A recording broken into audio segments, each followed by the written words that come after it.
Welcome to Licensed RPGs, where I take a look at RPGs based around movies, books, TV shows, and other media. Today we'll be taking a look at what was originally intended to be Episode 3 of this series with Avatar the Last Airbender, The Burning Earth, which was released back in October of 2007. Though to be a bit more specific, we will be taking a look at the DS version of this game, since the rest of the versions of this game aren't RPGs, so this game could be considered an exclusive to the DS under certain definitions. Story-wise, this game roughly covers the events of Book 2 of the series, but it's highly condensed and modified, which serves to create many problems.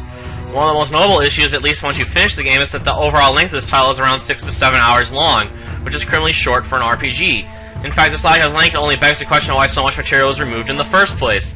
While I lack an answer to that question, I can tell you that it causes a lot of issues for the major antagonists of the series because they get extremely little screen time. In fact, if you're using this game to judge the importance of characters like Zuko, Iroh, and Azula, you'd probably come to the conclusion that they are rather minor secondary characters. In fact, the treatment of Azula is probably one of the worst parts of this game, considering that she was the major antagonist of Book 2 and should have had many more scenes dedicated to her, or appeared in many more boss battles to constantly remind us of her importance throughout this narrative. Another issue is that while many of the modifications to the story are rather minor or serve to condense the plot, they can also take away from iconic scenes from the series.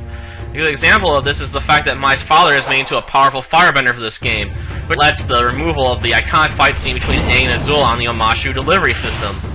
Overall, the amount of material cut out to condense the plot and the extensive modifications made to it leave the game feeling like it wasn't meant for fans of the series so much as fans of the previous game. Gameplay-wise, this game is largely like its predecessor, but a few changes have been made to the system. But almost all these changes are negatives, in my opinion, rather than positives.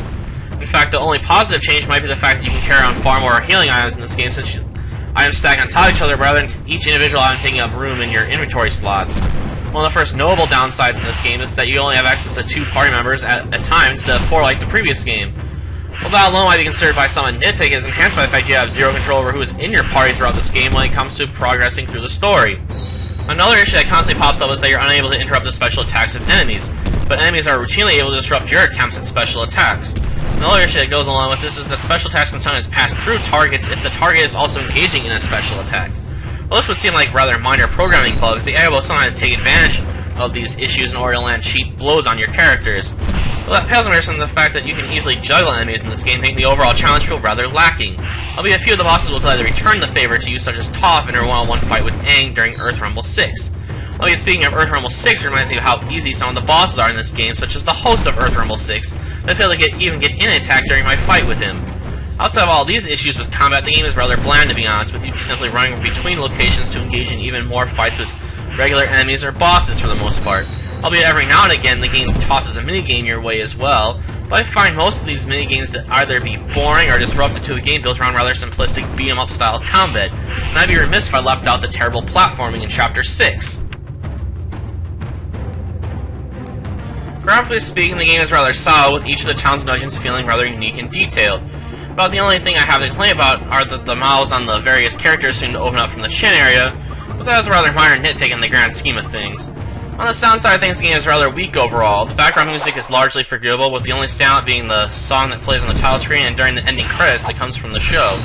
On the other hand, the voice acting appears to be lifted directly from the show and suffers from audio hiccups, which prevents any momentum the game could have gained through its use. Overall, the game is a highly mixed bag. While the combat system is a bit clunky, it could have been enjoyable if it had undergone more polish. The lack of attention to the actual plot of the show, in conjunction with the missed opportunities, makes this game a chore to slug through, despite its short length. In the end, I'd suggest giving this game a pass unless you're a big fan of the previous DS title.